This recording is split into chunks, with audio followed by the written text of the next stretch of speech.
It was just another night on my side gig with DoorDash, the kind of mundane routine that becomes second nature.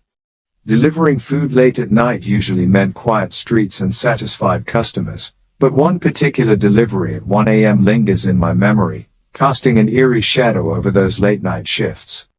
I pulled into the parking lot of a small office building, and the scene was unsettlingly still. There were no other cars, no signs of life, and the building loomed before me like a ghostly figure, its windows dark except for a single flickering light by the entrance.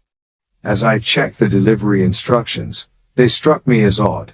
Enter the main hallway and leave the bag outside room 232.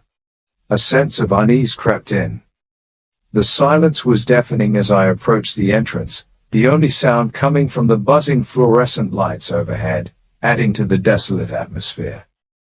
Once inside, the starkness of the hallway amplified my growing apprehension. With each step, the echo of my footsteps bounced off the sterile walls, amplifying the tension in my chest. The stark fluorescent lights only illuminated part of the hallway, leaving the far end shrouded in shadow. I felt like I was moving deeper into the unknown, and instinctively, I wanted to turn back. But the delivery needed to be completed, and I pressed on, heading towards the stairwell. Getting closer, the stairwell appeared like a black abyss, utterly devoid of light. It was unnerving. My gut screamed that something was off. Just as I was about to retreat, a man suddenly emerged from a nearby room. His demeanor was anything but comforting. He didn't look like your typical office worker. His clothes were disheveled, and there was a palpable tension radiating from him. I could sense he was suppressing his anger as he pointed toward the staircase, insisting with a voice heavy with urgency, 232 is up there. Confusion swept through me.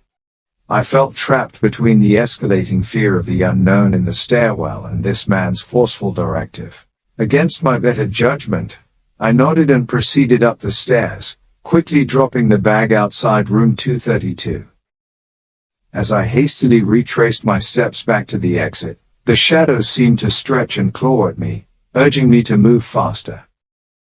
I reached my car, frantically tossing the food bag onto the passenger seat, heart racing, and the feeling of dread still heavy in my mind.